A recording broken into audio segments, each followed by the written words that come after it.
Estas são as nações que, por milênios, moldaram o destino do povo hebreu através do conflito, da opressão e da influência cultural. 1. O Egito, a prisão de ferro. A história da rivalidade começa no Egito, por volta de 1446 a.C., conforme a cronologia tradicional. O que era para ser um refúgio contra a fome no tempo de José, transformou-se em um sistema de castas e escravidão sob um faraó que, segundo Êxodo 1, temia a explosão demográfica dos hebreus. O Egito não queria apenas o trabalho escravo, queria o controle sobre o futuro, ordenando que as parteiras lançassem os recém-nascidos no Nilo. A libertação veio com as 10 pragas, que historiadores sugerem ter sido um ataque direto a cada divindade egípcia, culminando na destruição do exército de carros de guerra no Mar Vermelho. Um detalhe que poucos notam é que o Egito nunca deixou de ser uma tentação política. Séculos depois, o faraó Sisaque invadiu Jerusalém em 925 a.C., saqueando os tesouros do Templo de Salomão e deixando registros dessa campanha nas paredes do Templo de Karnak. O Egito representa o inimigo que oprime o corpo, mas que também tenta seduzir a mente para que Israel voltasse à segurança da escravidão em vez de enfrentar a liberdade do deserto. 2. Amaleque, o inimigo sem honra. Amaleque foi o primeiro a atacar Israel após a saída do Egito, e fez isso de forma covarde.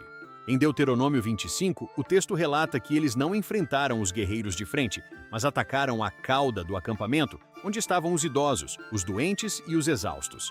Por causa dessa traição no deserto do Sinai, Amaleque tornou-se o símbolo do mal persistente. A batalha em Refidim, onde Moisés precisou manter as mãos erguidas, foi apenas o começo de uma guerra espiritual que duraria gerações. O rei Saul perdeu sua coroa por não cumprir a sentença contra o rei Agag, e a tradição judaica identifica Amã, o vilão do livro de Ester na Pérsia, como um agagita, um descendente de Amaleque.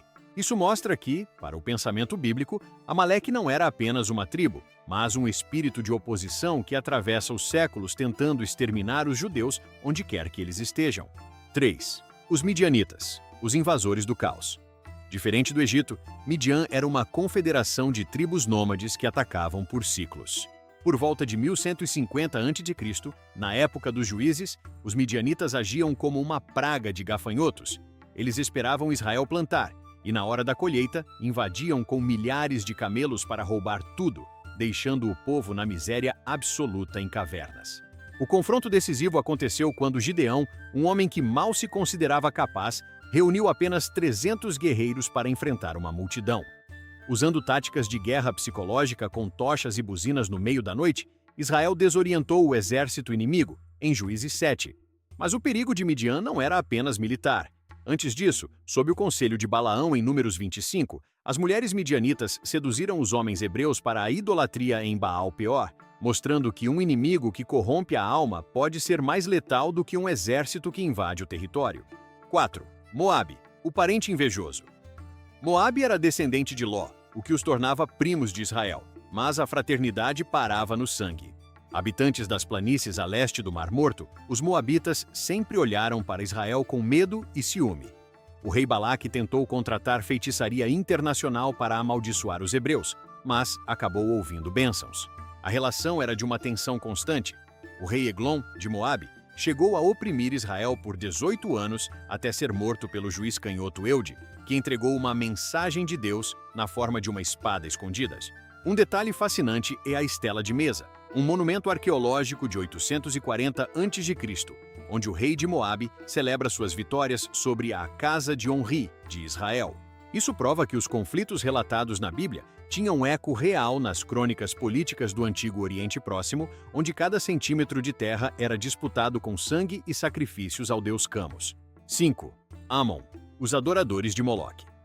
Localizados ao norte de Moabe, os amonitas eram brutais. Sua divindade principal era Moloque, a quem ofereciam crianças em sacrifícios de fogo.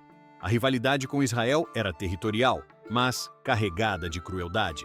No livro de 1 Samuel 11, o rei amonita Naás propôs uma trégua terrível à cidade de Jabes-Gileade. Ele só aceitaria a paz se pudesse furar o olho direito de cada habitante para humilhar todo o Israel. Foi esse ato de barbárie que unificou a nação sob o primeiro rei, Saul, que marchou para resgatar a cidade. Os amonitas representam um inimigo que não busca apenas a terra, mas a desonra completa do povo de Deus. atacando em momentos de fraqueza política para tentar apagar a identidade de Israel. 6. Edom, a traição do irmão. De todos os vizinhos, Edom era o que tinha o vínculo mais próximo e o ódio mais profundo, sendo descendentes de Esaú, irmão de Jacó.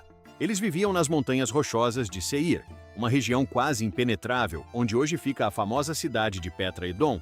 Negou passagem a Moisés no deserto com a mão armada, mas o crime que a Bíblia nunca esqueceu foi o de 586 a.C. Quando os babilônios estavam destruindo Jerusalém, os edomitas ficaram na beira da estrada capturando os sobreviventes judeus que fugiam e os entregando aos carrascos. O profeta Obadias dedicou um livro inteiro para condenar essa traição, profetizando o fim de Edom por causa da sua violência contra o seu irmão Jacó. Mais tarde, no Novo Testamento, essa linhagem reaparece com Herodes, o Grande, um idumeu de descendência edomita que tentou matar o Messias ainda bebê, provando que a antiga rivalidade entre Jacó e Esaú continuava a sangrar na história. Se a primeira fase da história foi marcada por conflitos com parentes e nômades, a segunda etapa coloca Israel diante de potências estabelecidas e vizinhos que dominavam o mar e o ferro. Estamos falando dos terríveis filisteus, o pesadelo da costa marítima. Os filisteus foram, sem dúvida, os inimigos mais persistentes e tecnologicamente avançados que Israel enfrentou durante séculos. Eles não eram nativos de Canaã. Registros egípcios e análises genéticas modernas sugerem que eram povos do mar, vindos da região do Egeu, por volta de 1200 a.C. Eles se estabeleceram em 5 cidades-estado: Gaza, Ascalon, Asdod, Gate e Ecrom, formando uma coalizão militar poderosa. Enquanto Israel ainda lutava com armas de bronze, os filisteus detinham o monopólio do ferro. Em 1 Samuel 13, o texto relata que não havia um único ferreiro em Israel, forçando os hebreus a descerem às cidades filisteias até para amolar suas ferramentas agrícolas. Esse domínio tecnológico é personificado em gigantes como Golias, que usava uma armadura completa e uma lança cuja ponta pesava quilos de ferro. A luta contra eles produziu heróis como Sansão, que os combatia sozinho, e finalmente o rei Davi, que conseguiu subjugá-los. Mas há um detalhe que atravessa o tempo. O nome Palestina é uma adaptação latina de Filistia, imposta pelos romanos séculos depois para apagar a identidade judaica da terra, provando que a influência desse antigo inimigo permaneceu viva na nomenclatura geográfica até hoje. 8. Os amorreus, os gigantes das montanhas. Quando Josué cruzou o Jordão, os amorreus eram os donos das terras altas. Eles não eram apenas uma tribo, mas uma confederação de reinos que controlava as passagens estratégicas. Na Bíblia, eles são frequentemente descritos com termos que sugerem uma estatura imponente. O profeta Amós diz que a altura deles era como a dos cedros. Antes da conquista, 2 reis amorreus, Seom e Og, tentaram impedir o avanço de Israel. Og, rei de Bazã, era o último dos sobreviventes dos gigantes refaíns, e sua cama de ferro de quase 4 metros de comprimento era mantida como um troféu de curiosidade em Rabá. Os amorreus representavam a barreira física e militar mais bruta. Eles construíam cidades com muralhas que chegavam ao céu. A derrota deles foi essencial para que Israel tivesse um lugar para plantar e morar. Mas a influência de seus rituais de adoração em lugares altos permaneceu como um espinho espiritual que seduziria muitos reis israelitas no futuro. 9. Os heteus, os senhores da ordem. Os heteus, ou hititas, eram descendentes de um dos maiores impérios da Idade do Bronze, com sede na atual Turquia. Em Canaã, eles representavam uma elite sofisticada e militarmente organizada.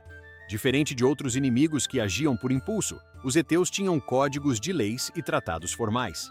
Eles aparecem na Bíblia desde o tempo de Abraão, quando este comprou a caverna de Macpela de um heteu chamado Efrom.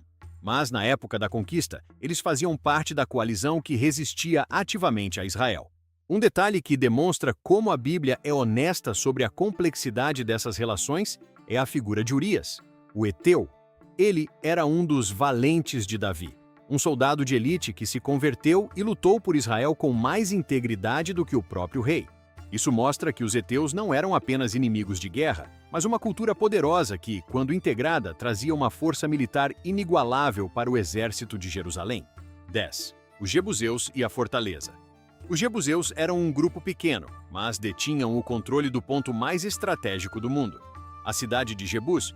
Por centenas de anos, Israel ocupou as terras ao redor, mas não conseguia conquistar aquela fortaleza no topo do Monte Moriá.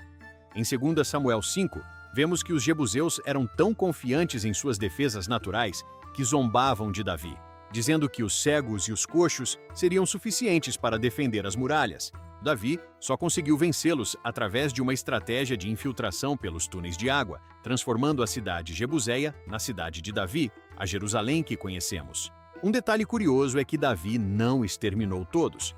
Ele comprou a eira de Araúna, o jebuseu, para construir o altar onde mais tarde ficaria o Templo de Salomão, mostrando que o solo sagrado do cristianismo e do judaísmo foi, um dia, propriedade desse antigo povo inimigo. 11. Os perizeus e a luta rural. Enquanto os jebuseus estavam em fortalezas, os perizeus eram os moradores das aldeias abertas e das regiões de floresta. Eles representavam o perigo difuso. Não havia uma capital para conquistar e encerrar a guerra contra eles. Os perizeus estavam espalhados, agindo em táticas que hoje chamaríamos de guerrilha. Eles resistiram à tribo de Judá e Efraim por gerações. A dificuldade de Israel em lidar com os perizeus vinha do fato de que eles não aceitavam o novo governo e sabotavam a produção agrícola. Historiadores acreditam que eles eram um povo camponês que se unia aos cananeus apenas para expulsar os hebreus, sendo um lembrete constante de que a posse da terra nunca seria tranquila enquanto o interior não fosse pacificado. 12. Os heveus e a estratégia do engano. Os heveus habitavam a região ao pé do Monte Hermon e eram conhecidos por sua astúcia. O caso mais famoso é o dos gibeonitas, um grupo de heveus que, ao perceber que não venceria Israel pela força, usou o disfarce. Eles vestiram roupas velhas e levaram pão bolorento para fingir que vinham de um país muito distante, conseguindo um tratado de paz com Josué sob falsas pretensões. Quando a mentira foi descoberta, Josué não pôde matá-los por causa do juramento, e eles se tornaram carregadores de água e lenha para o templo. Os heveus ensinam uma lição que ecoa no Novo Testamento. O inimigo nem sempre vem com espadas. Às vezes, ele vem com palavras mansas e disfarces, tentando entrar na comunidade através do engano político. 13. A Síria e a Guerra de Atrito. Localizados ao norte com capital em Damasco, os sírios, ou arameus, foram os rivais mais constantes durante o período dos reis. Entre os anos 900 e 800 a.C., a fronteira norte de Israel era um campo de batalha permanente. Reis como Ben-Hadad e o implacável Hazael transformaram a vida dos israelitas em um inferno de cercos e fome. Em 2 Reis 6, o texto descreve um cerco sírio tão severo a Samaria que o povo chegou ao extremo do canibalismo para sobreviver. Mas a Síria também é o cenário de um dos detalhes mais curiosos da Bíblia: a cura de Naamã. Ele era o comandante do exército sírio, um inimigo direto que precisou mergulhar no Rio Jordão para ser limpo da lepra. Isso mostra que, mesmo na guerra, havia frestas para a soberania divina. A Síria acabou sendo engolida pela Assíria, mas sua língua, o aramaico, sobreviveu e se tornou a língua que o próprio Jesus falaria séculos depois. 14. A Fenícia e a arma da sedução. Tiro e Sidom, as grandes metrópoles fenícias, raramente entravam em guerra direta contra Israel. O método deles era a influência cultural e o comércio. A Fenícia era a Wall Street do mundo antigo, dominando as rotas marítimas. O golpe mais letal que desferiram contra Israel não foi militar, mas matrimonial. O casamento do rei Acabe com a princesa Sidônia Jezabel. Ela não trouxe soldados, trouxe 850 profetas de Baal e Astarote. Em vez de destruir as muralhas, Jezabel destruiu os altares, tentando substituir a fé em Deus pelo culto sistemático ao Deus da fertilidade e do dinheiro. A resistência de Elias no Monte Carmelo foi, na verdade, uma guerra contra a influência fenícia que estava sufocando a alma da nação. Esse inimigo ensina que, às vezes, o maior perigo não é quem ataca por fora, mas quem corrompe por dentro através do luxo e da apostasia. 15. A Assíria, a máquina de terror. Se o inferno tivesse uma capital na terra, ela seria Nínive. Os assírios foram os inventores da guerra psicológica e da tortura estatal. Eles não queriam apenas vencer, queriam que o mundo tivesse pavor do seu nome.